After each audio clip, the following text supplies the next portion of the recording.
Bismillahirrahmanirrahim. Assalamualaikum warahmatullahi wabarakatuh. Innal hamdalillahi nahmaduhu wa nasta'inu wa nastahdi wa natubu ilaihi wa na'udzu bihi min syururi anfusina wa min sayyiati a'malina.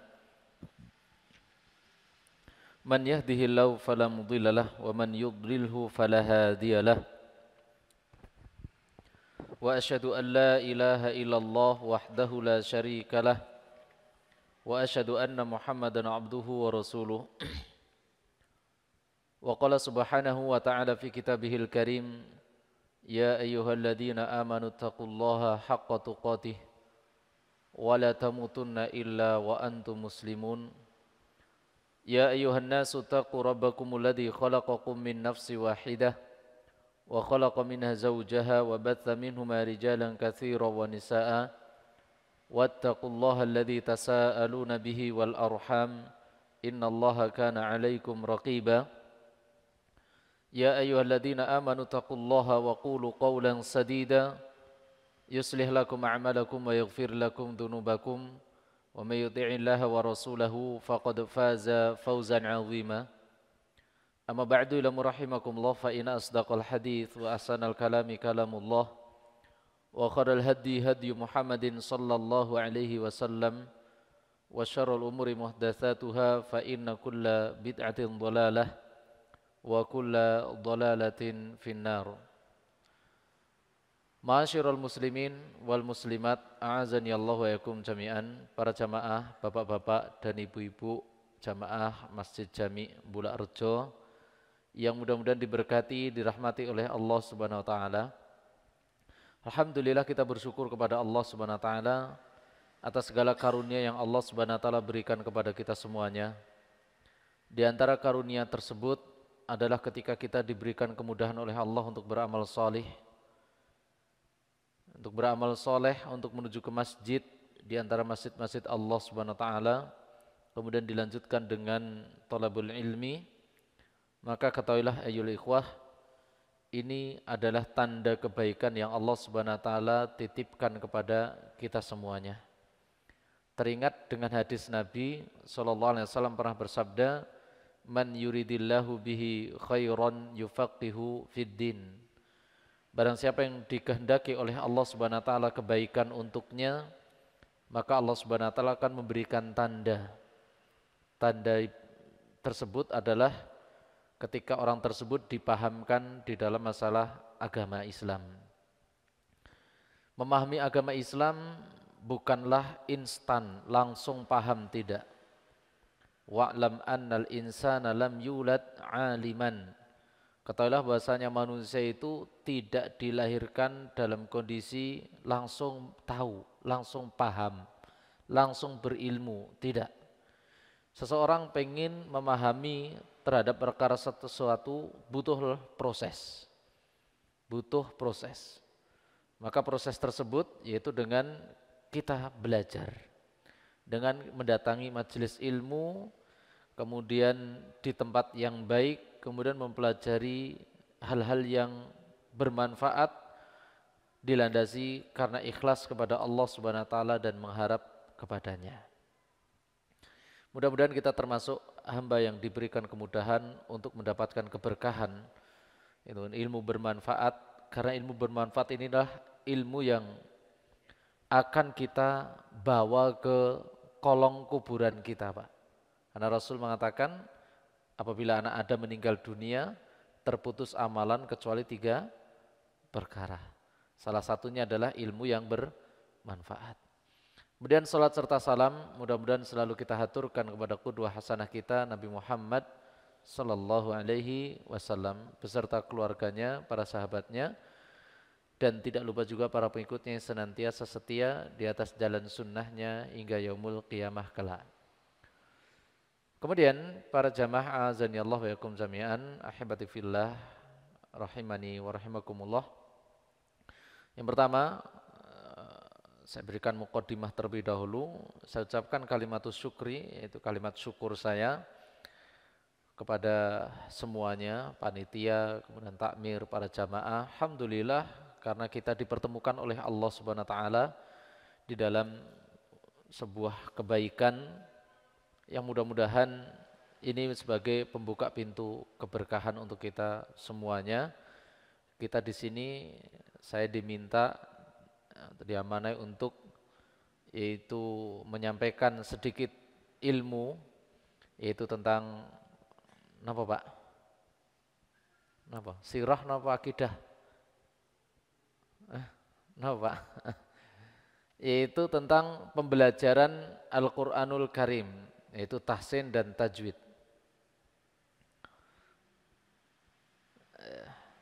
Yaitu tentang pembelajaran yaitu Al-Qur'anul Karim, yaitu kaidah di dalam membaca Al-Qur'an. Dan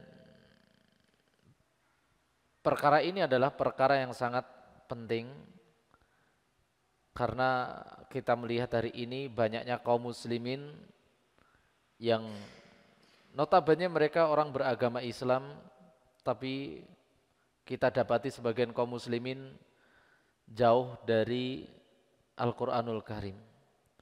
Padahal mereka kalau ditanya, kamu sebagai orang Islam, apa landasan hidupmu, apa landasan kitabmu? Mereka spontanitas menjawab, kitab saya ya Al-Qur'an. Tapi ketika ditanya, sudah mempelajari, sudah bisa membaca, atau menghafal, terlebih mengetahui maknanya, terkadang ini belum. Sebagian kaum muslimin masih banyak yang belum memahaminya. Permasalahan sederhana saja dari membaca. Begitu banyaknya kaum muslimin yang masih buta bagaimana membaca Al-Quran dengan benar. Dan ini kita dapati banyak. Kita dapati apa? Banyak. Jangankan hari ini, di zaman Nabi Muhammad SAW, Rasulullah itu pernah memberikan keluhannya kepada Allah Subhanahu wa taala tentang kondisi umatnya yang jauh dari Al-Qur'an. Padahal itu di zaman siapa, Pak? Zaman Nabi Muhammad SAW. Rasulullah pernah mengeluh, mengkhawatirkan perkara tersebut. Termaktub di dalam surah Al-Furqan. Allah mengatakan, wa qala ar-rasulu ya rabbi inna qaumi ittakhadhu hadzal qur'ana mahjura. Ya Allah, ada di antara umatku yang mereka menghajir Al-Qur'an. Makna menghajir itu apa, Pak?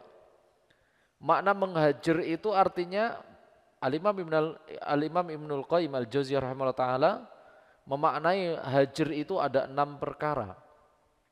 Salah satunya adalah tarku ta'allumi, enggan mempelajari Al-Quran. Padahal ngaku beragama Islam tapi enggan mempelajari, yaitu landasan Islam itu sendiri. Terus bagaimana dia akan mengetahui Islam kalau dia nggak ngerti sumbernya Islam? Kira-kira mungkinkah orang tersebut paham Islam, Pak? Ya bisa dikatakan apa? Jauh dari Islam. Kenapa? Sumbernya Islam dia nggak ngerti. Apa sumber landasan Islam itu, Pak? Al-Quran dan Sunnah atau hadis Nabi SAW. Sedangkan kalau seseorang enggan belajar, tidak mau mempelajari landasan Islam, apakah dia akan memahami Islam? Ya bisa dikatakan paham cuma sekedar pengakuan, tapi hakikatnya belum tentu. Ini banyak, Pak, kejadian ini banyak.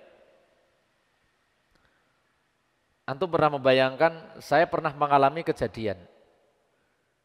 Adanya seseorang, ya orang Islam, meninggal dunia. Kemudian ketika meninggal dunia, meninggalkan anak mungkin ada 5.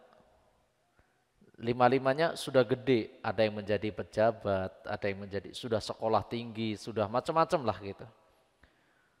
Tetapi mirisnya apa, Pak?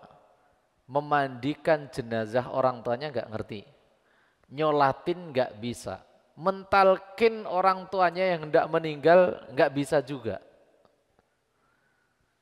Itu akan menjadi tangisan yang naudzubillah gitu kan. Jangan sampai terjadi itu dialami oleh kita dan kaum muslimin. Jangan sampai seperti itu. Kenapa? Jauh dari Islam. Nah, untuk kita itu biar dekat dengan Islam, tahu tentang ajaran Islam, ya pelajari Al-Quran.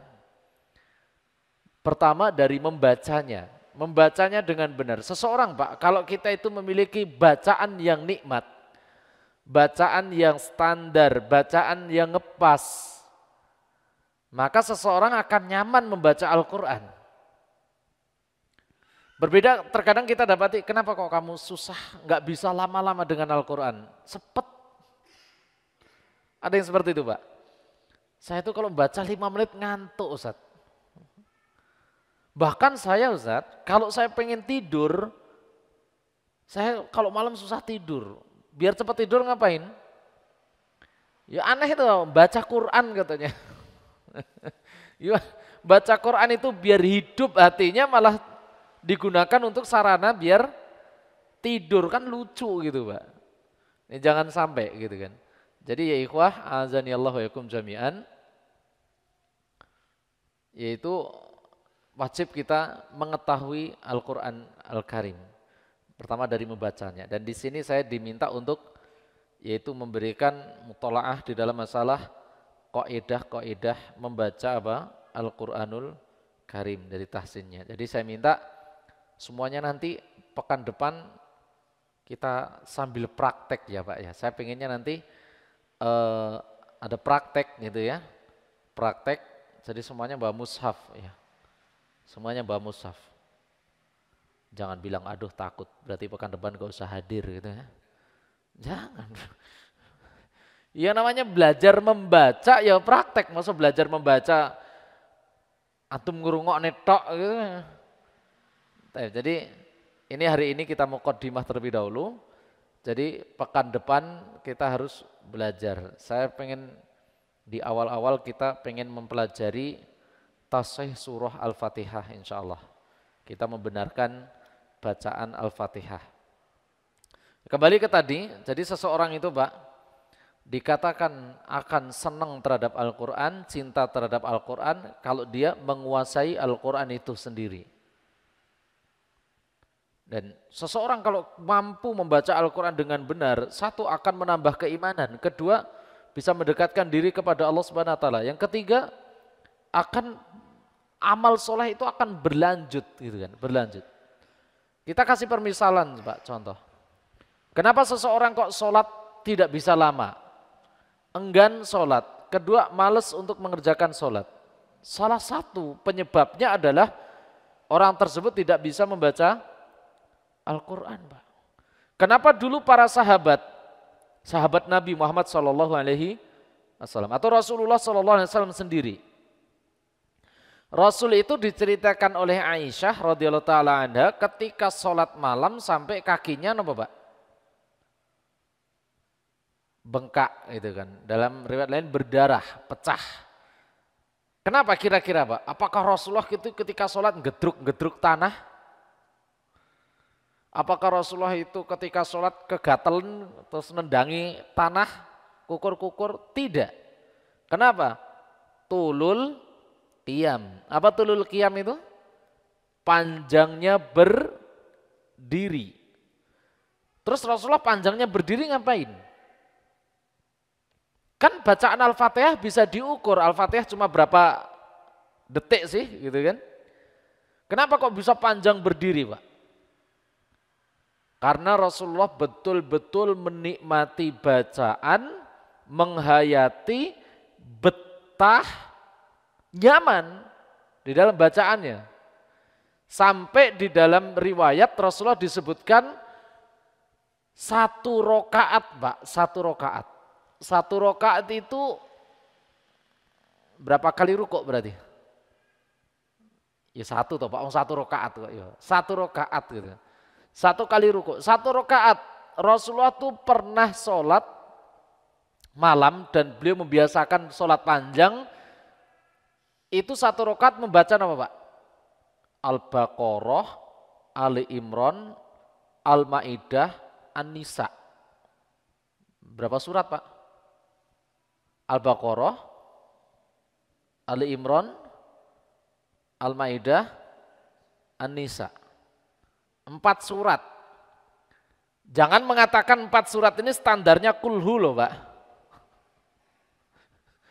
Kalau cuma 4 surat standarnya kulhu, oke tunggale gitu kan. Antum ya saya sih 4 surat satu rakaat. An-Nas, Al-Falaq, kulhu, Inna Atoina Kal Kausar. Loh kayak gitu oke tunggale. Bisa semuanya. Tapi ini Al-Baqarah. Al-Baqarah berapa juz, Pak? 2 juz setengah. Perhatikan 2 juz setengah. Ali Imran, An-Nisa, Al-Maidah. Al-Maidah itu sampai Al-Maidah itu bisa dikatakan juz 7 Al-Maidah itu dimulai dari ayat la tajidanna asyaddan nasi adawadan. Berarti kira-kira 6 juz setengah sampai 7 juz. Berapa rakaat tadi, Pak? 1 rakaat.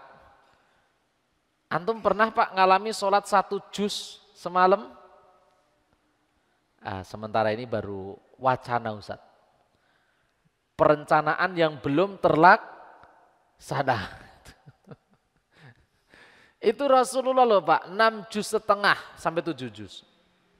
Utsman bin Affan radhiyallahu ta'ala diriwayatkan sholat malam 30 juz. Bukan juz 30 apa? Berapa tadi? 30 juz. Allahu Akbar. Jangan dicoba, Pak. Antum pengen nyoba, saya yakin lekrek nanti antum. Sholatnya nganggo kursi lama-lama. Kenapa? Berat. Kenapa kok para sahabat seperti itu, Pak? Salafus soleh. Karena mereka betul-betul menikmati bacaan, menghayati betul. Dan para sahabat radhiyallahu ta'ala anhum, sebagaimana dikatakan oleh Abu Abdurrahman As-Sulami radhiyallahu ta'ala anhu, mereka mengatakan apa? Kunna la natajawazu 10 ayatin minal Qur'ani hatta na'lamu ma fihi minal ilmi wal amal. Mereka dikatakan para sahabat itu, mereka tidak menambah hafalan Al-Quran 10 ayat sebelum mereka mengamalkan, sebelum mereka tahu ilmunya. Dan seharusnya seperti ini, Pak. Ini kualitas para salafus soleh zaman dulu seperti ini. Menikmati bacaan Al-Quran. Tahu faedahnya, tahu ilmunya. Kenapa kok mereka bisa mengetahui faedah Al-Quran, menikmati bacaan? Karena mereka bacaannya benar. Dan inilah jalur pembuka yang harus kita tempuh, Pak. Yaitu membenarkan apa? Bacaan Al-Quran kita. Membenarkan bacaan Al-Quran kita. Itu membenarkan bacaan Al-Quran kita. Kita betulkan, kita belajar sedikit demi sedikit. Wes telat Ustaz, wes tua, tidak ada masalah. Ilate wes kaku Ustaz. Tekuk-tekuk meneh. Gitu. Lemes nih meneh gitu kan. Nah, karena kalau kita melihat, Pak, Rasul SAW itu pernah bersabda mengenai tentang ukuran surga seseorang itu bahkan dinilai dari bacaan Al-Qur'annya.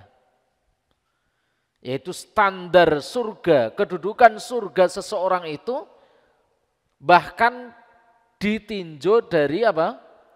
Bacaan Al-Qur'annya. Rasulullah SAW bersabda, yuqalu li sahibil Qur'an. Dikatakan nanti kepada sahibul Quran. Sahibul Quran itu orang yang ahli membaca Al-Quran, orang yang terbiasa membaca Al-Quran. Di yaumul qiyamah. Karena seseorang nanti, Pak, di yaumul qiyamah itu akan dikumpulkan oleh Allah Subhanahu wa taala dengan golongannya. Itu. Di yaumul qiyamah itu seseorang akan dikumpulkan oleh Allah bersama siapa? Golongannya. Dan kebiasaan ibadahnya. Kalau dia terbiasa puasa, maka digolongkan dengan ahli puasa. terbiasa sedekah, maka dia akan digolongkan dengan ahli sedekah. Orang yang terbiasa membaca Al-Quran dan ahli di dalam Al-Quran, maka akan digolongkan bersama mereka pula. Nah, kita golongan apa nih Pak? Ya mudah-mudahan kita diberikan pilihan, kamu golongan mana, terserah gitu. Tapi jangan sampai golongannya Abu Lahab Pak, jangan. Tapi golongan yang ahli Al-Quran. Kelak di yaumul qiyamah kata Rasulullah, yuqalu li sahibil Quran, iqra wartaqi warattil kama kunta turattilu fid dunya. Fa inna manzilataka 'inda akhiri ayatin taqra'u biha. Kata Nabi alaihi salatu wasalam, yuqalu li sahibil Quran, dikatakan kepada para ahli Al-Quran, orang yang sahibul Quran, orang yang suka membaca Al-Quran di dunia. Iqra' wartaqi, baca, warattil, pelankan bacaanmu. Wartaqi, naik. Baca, pelankan bacaan, naik. Kedudukanmu naik, terserah, naik terus. Kama kunta turattilu fid dunya. Sebagaimana kamu di dunia dulu membaca Al-Quran. Semakin pelan, semakin benar bacaan Al-Quran, semakin tinggi kedudukan seseorang. Semakin tinggi kedudukan seseorang. Maka di sini ada faedah apa? Benarkan bacaan kita, berusaha untuk membenarkan, simakkan bacaan kita. Ya di sini alhamdulillah ada Mas Harun. Silahkan baca di situ, boleh. Benarkan, ini Al-Fatihah saya benar atau belum? Anas saya benar atau belum, Al-Falak saya benar atau belum, terus urutkan seperti itu. Ini yang diinginkan Pak, yang diinginkan. Betulkan bacaan kita, terus. Kama kunta turattilu fid dunya, kata Rasulullah, fa inna manzilataka, karena kedudukan surgamu tergantung dari bacaanmu. Maka kalau kita itu semakin di dunia, semakin banyak membaca Al-Quran, semakin belajar Al-Quran, semakin membenarkan bacaan kita, itulah semakin kedudukan surga kita. Dan poin selanjutnya para jamaah azani Allah yakum jami'an. Tidak ada sia-sia sama sekali belajar Al-Quran itu. Gak ada sia-sianya sama sekali. Orang yang mau mempelajari Al-Quran, sekalipun dia terbata-bata, sekalipun dia apa tadi? Terbata-bata. Karena kemampuan seseorang kan masing-masing. Ini diantara rahmatnya Allah Pak. Di antara rahmatnya Allah Subhanahu Wa Taala. Sekalipun dia tuh belajar, sekalipun dia belajarnya terbata-bata, sekalipun dia kurang mampu, kemampuannya kurang, tetap dihitung pahala dan mendapatkan kedudukan. Rasulullah SAW pernah bersabda, al-mahiru bil Qur'ani ma'as safaratil kiramil bararah waladhi yaqra'ul Qur'ana wa yata'ta'u fihi fa huwa alaihi syaqun falahu ajron. Kata baginda Nabi SAW. Orang yang mahir di dalam Al-Quran, mahir membaca, mahir memahami, mentadaburi dan sebagainya, maka kelak di yaumul qiyamah kata Rasulullah akan dikumpulkan bersama para makhluk yang mulia. Waladhi yaqra'ul Qur'an, adapun orang yang membaca Al-Quran, wa yata'ta itu artinya terbata-bata. Dia membaca belum bisa, tetapi tetap mau berusaha menilaikan bacaannya, terus mau ada kemauan berusaha. Kata Rasulullah SAW, falahu ajron, fa huwa alaihi syaqun falahu ajron. Dia berusaha terus walaupun di situ berat, walaupun di situ terkadang ya di pondok saya ya dimarahin ustadznya gitu, walaupun terkadang dihukum dan sebagainya, tapi dia tetap mau berusaha. Kata Rasulullah, dia tetap mendapatkan 2 pahala. Itu 2 pahala. Pahala bacaan, pahala usahanya dia yang gigih. Pahala usahanya yang gigih. Dan usaha kita di dalam mempelajari Al-Quran, walaupun kita belum bisa, ini penting Pak. Usaha kita di dalam belajar Al-Quran, sekalipun kita belum juga bisa, ini akan menjadi hujah kelak di yaumul qiyamah. Akan menjadi apa? Hujah. Maksudnya hujah jawaban kita di sisi Allah Subhanahu wa taala. Ini loh ya Allah Subhanahu wa taala, walaupun saya belum mampu tapi saya berusaha. Kenapa? Karena kemampuan berbeda-beda. Ada yang sulit, ada yang gampang, ada yang cepat, ada yang lambat.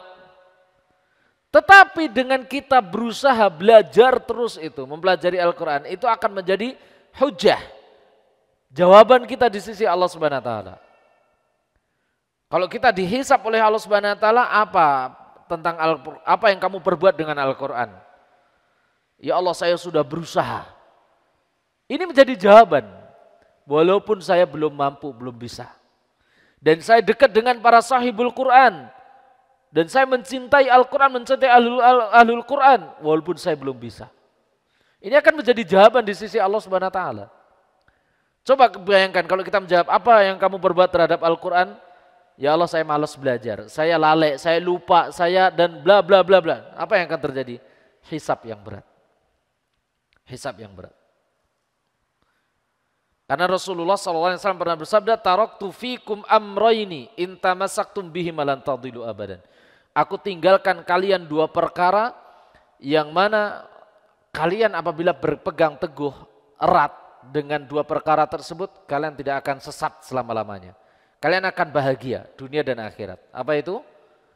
Al-Quran dan Sunnah. Al-Quran dan Sunnah Nabi Sallallahu Alaihi Wasallam. Nah, maka dari ini, ayo ikhwah azani Allah wa yakum jami'an, kita harus semangat, berusaha, belajar, dan tidak ada kata terlambat. Terkadang yang jadi permasalahan gini Pak, oh saya sudah sepuh, sudah tua. Tidak ada kata terlambat Pak. Tidak ada kata terlambat untuk belajar apa? Al-Quran. Masih ada kesempatan. Dan luangkan waktu, jangan menunggu waktu luang. Di antara prinsip belajar yang kurang tepat hari ini adalah apa? Kenapa enggak ngaji, Le? Kenapa enggak belajar? Enggak ada waktu luang gitu. Ini kurang tepat seperti itu. Maka apa? Luangkan waktu, bukan enggak ada waktu luang. Baik. Maka belajar. Enggak ada sia-sianya sama sekali, kata Rasulullah Shallallahu Alaihi Wasallam, dan tidak ada kata terlambat. Kalau kita melihat Pak, sirah para salafus soleh, para sahabat radhiyallahu taala anhum, para sahabat itu masuk Islam rata-rata sudah berumur tua, sepuh atau muda. Rata-rata sudah tua Pak. Ada sahabat yang masuk Islam umurnya 60 tahun. Siapa dia? Hasan bin Thabit. Dia pensyair Al-Quran. Namanya sempat viral beberapa bulan yang lalu. Dengan dikatakan penyanyinya Nabi gitu. Enggak. Dia ahli syair. Namanya siapa tadi? Hasan bin Thabit.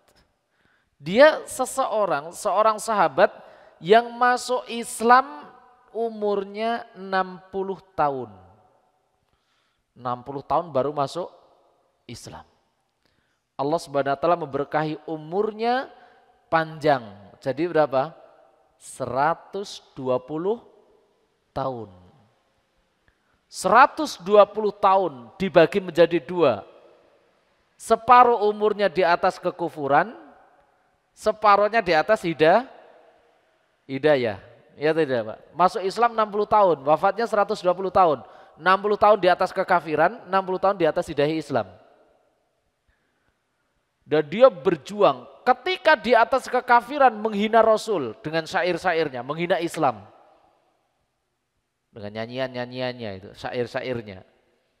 Tapi setelah masuk Islam, dia bertobat, mendakwahkan Islam, pun dia membuat syair-syair untuk apa? Untuk berdakwah juga. Masya Allah, luar biasa. Ini para sahabat Pak, dan dia mempelajari Al-Quran juga. Maka ini menunjukkan bahwasanya belajar Al-Quran itu seumur hidup. Tidak ada kata terlambat. Nah inilah yang kita akan pelajari insya Allah di pertemuan-pertemuan selanjutnya juga. Kemudian para jamaah azanillahu wa yakum jami'an.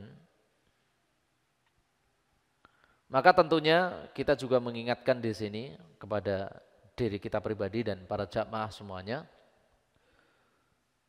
Di antara penopang kemudahan kita mendapatkan ilmu adalah salah satunya kita memiliki, yaitu apa? Memasang rasa ikhlas kita kepada Allah Subhanahu wa taala.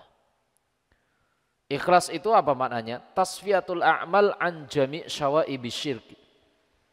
Itu kita membersihkan amalan kita itu dari segala bentuk kotoran.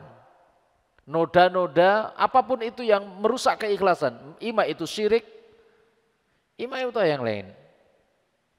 Karena jujur Pak, siapapun dia, profesi apapun yang ia lalui, pelajaran apapun yang ia tekuni, kalau dia memiliki keikhlasan yang kuat, maka akan dimudahkan oleh Allah Subhanahu wa taala. Akan dimudahkan oleh Allah Subhanahu wa taala. Karena kita paham hadis Nabi Muhammad SAW pernah mengatakan, wa innama likulli imri'in ma nawa. Yaitu seseorang itu akan mendapatkan balasan sejauh mana niatnya, sejauh mana keikhlasannya. Dan ikhlas itu Pak mendatangkan keberkahan. Ikhlas itu mendatangkan apa? Keberkahan. Sekalipun kita dari pelajaran mungkin tidak mampu atau belum mampu. Perhatikan, ini penting ya Pak, kaidah di dalam beramal itu.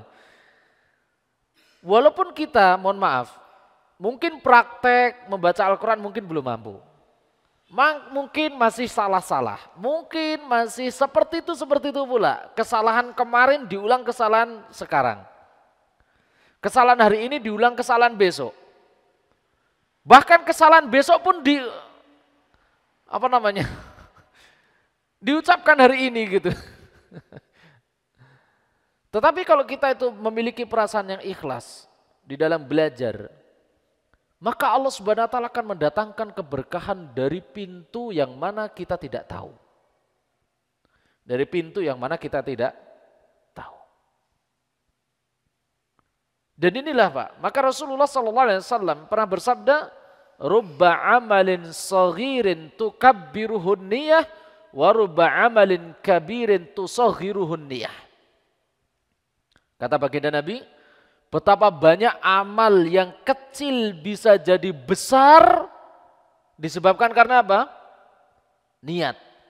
Betapa banyak amal yang besar akan menjadi kerdil disebabkan karena niat pula. Antum pernah mendengar kisah seorang zaniyah yang masuk surga gara-gara apa Pak? Ngasih minum anjing. Padahal dia zaniyah Pak. Apa zaniyah itu? Wanita pezina. Tapi masuk surga kata Rasulullah. Apa penyebabnya? Ikhlasnya dia ketika dia memberi minum anjing sendirian, gak ada yang melihat, mengharap ridho Allah, balasan dari Allah. Kemudian adanya masyakoh di situ. Apa masyakoh itu? Perjuangan yang berat.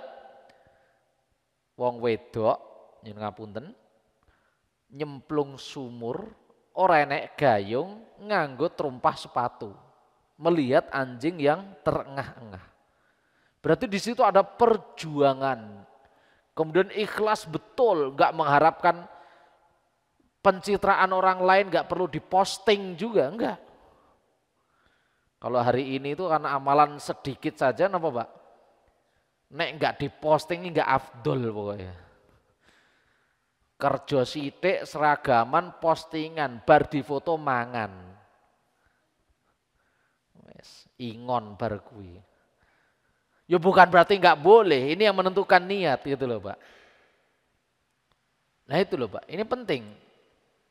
Kedua, ada kata Rasulullah amalnya besar tapi rusak gara-gara ikhlas. Kita ambil contoh sahabat namanya, seseorang di zaman Nabi namanya Abdullah bin Jud'an. Abdullah bin Jud'an amalannya luar biasa Pak. ngasih makan orang haji dan umroh hartanya pribadi. Bukan ngumpulin donasi, tapi hartanya sendiri. Kenapa? Rusak amalannya dan kata Rasulullah huwa finnar, dia di neraka. Padahal setiap hari ngasih makan itu Pak, saking kayanya dia. Apa penyebabnya? Karena enggan berdoa kepada Allah Subhanahu wa taala. Merasa cukup dengan amalnya. Merasa masuk surga dengan amal baiknya yang banyak kepada orang lain. Maka ini penting Pak. Yaitu apa? Menjaga keikhlasan di dalam niat ibadah. Ibadah apapun itu. Terlebih nanti ketika kita di perjalanan praktek, mungkin kita mendapati teguran ketika membaca, kesalahan di dalam membaca, kemudian mungkin ada peringatan di situ, kesalahan kemarin terulang pula. Ini kalau enggak dikuatkan oleh mental ikhlas, sesok rasa teko meneh. Salah terus. Apa meneh ditambah ustadz galak sisan. Gitu Pak. Ya enggak, insya Allah enggak galak. Saya tuh galak kalau di sana aja Pak. Di sini insya Allah enggak. Kecuali nanti kalau ke sini ketularan.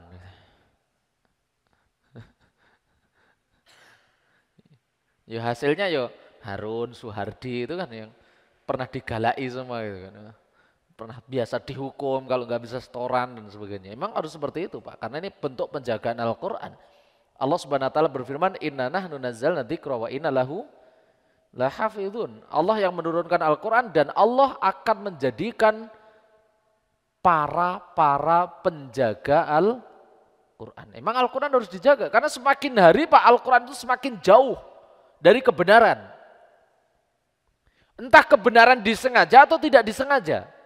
Saya kasih contoh satu. Dan ini harus diperangi dan harus kita lawan.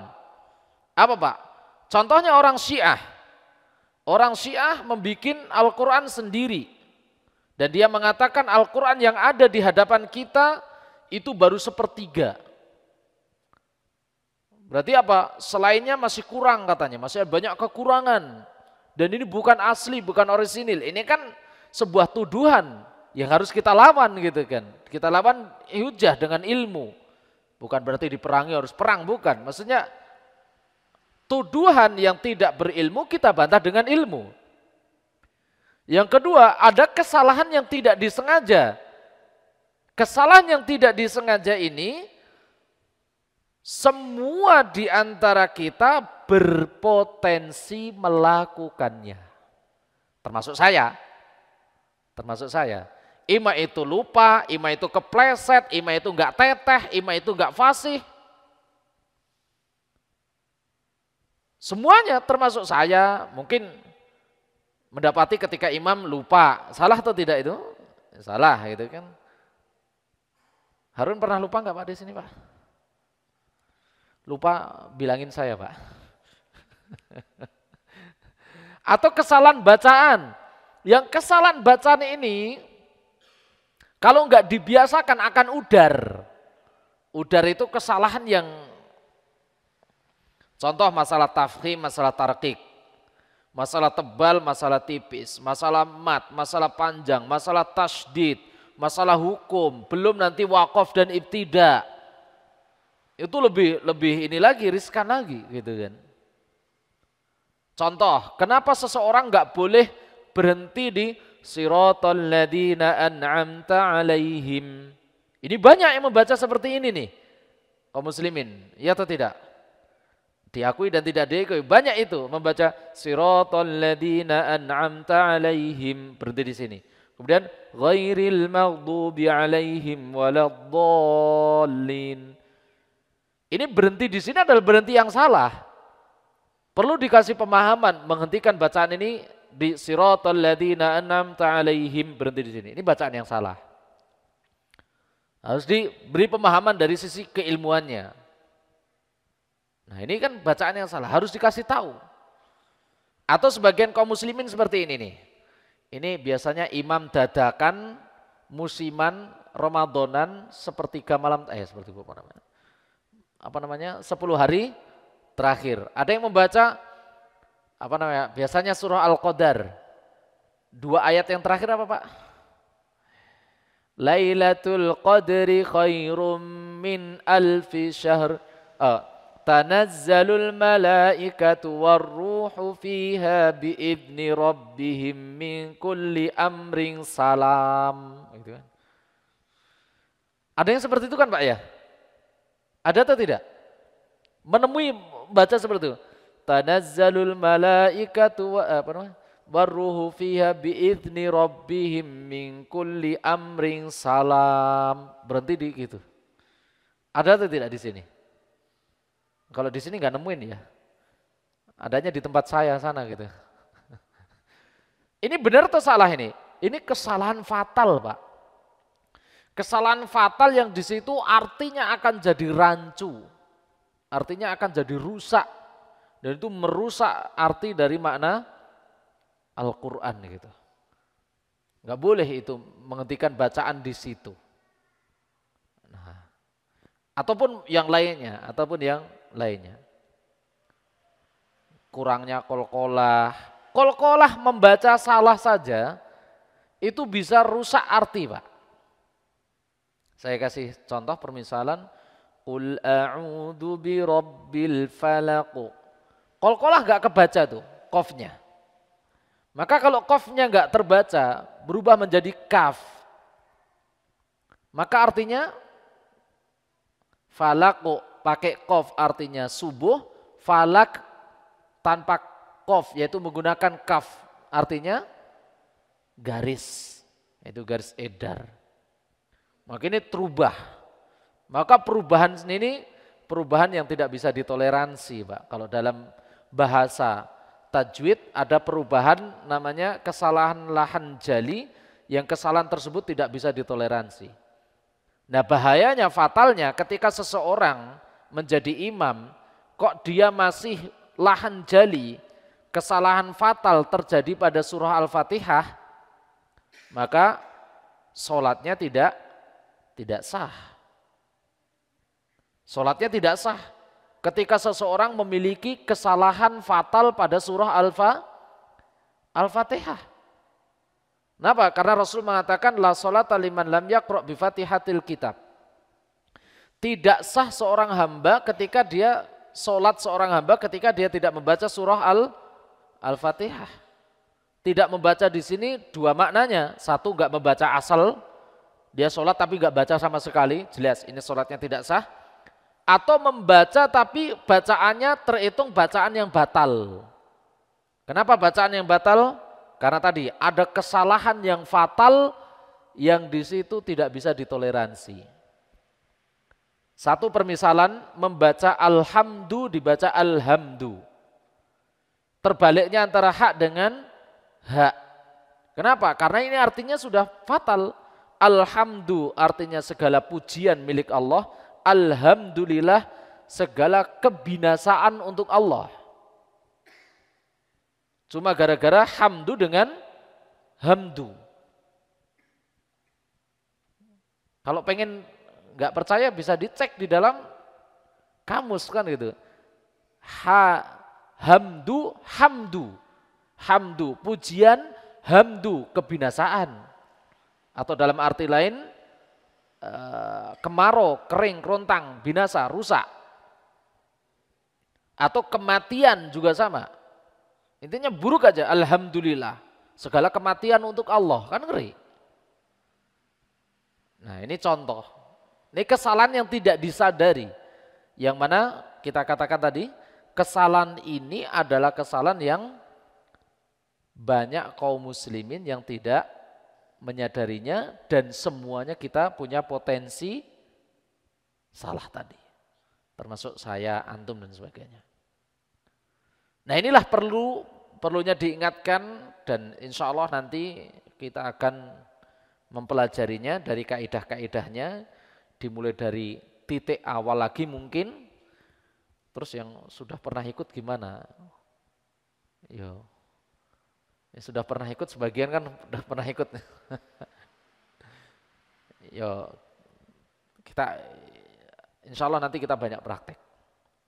Untuk langkah awal nanti, insya Allah kita akan mempelajari tentang pekan depan, insya Allah kita mulai, yaitu tashih surah Al-Fatihah terlebih dahulu. Karena kita pelajari. Ya mungkin kita tidak bisa membenarkan semuanya, tapi minimal kita memberikan kaidah-kaidahnya. Karena ini yang doruri adalah Al-Fatihah, yang paling darurat. Karena Al-Fatihah ini adalah surah yang dibaca terus. Ya toh Pak? Ada yang enggak baca Al-Fatihah hari ini? Insya Allah semuanya baca di dalam sholat ya, di dalam sholat. Minimal 17 kali dalam sehari. Maka ini perkara yang harus kita pelajari dan kita benarkan. Kita benarkan. Kita pelajari kaidah-kaidahnya. Insya Allah dimulai pekan depan. Ini kata pengantar dari saya untuk para jamaah azanillahu wa yakum jami'an. Sedikit tanbih untuk kita semuanya sebagai prolog, mudah-mudahan ini sebagai kalimat untuk penyemangat. Sampai di sini apa yang mungkin bisa saya sampaikan. Mungkin ada pertanyaan sampai di sini?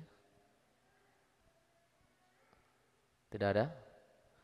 Ya, nanti pekan depan saya minta semuanya bawa mushaf, kemudian kita komunikatif, kita belajar kaidahnya betul-betul, tanya jawab dan sebagainya. Wallahu ta'ala alam bisawab. Sampai di sini apa yang bisa kita sampaikan. Subhanakallahumma rabbana wa bihamdika asyhadu an la ilaha illa anta astaghfiruka wa atubu ilaik. Assalamualaikum warahmatullahi wabarakatuh.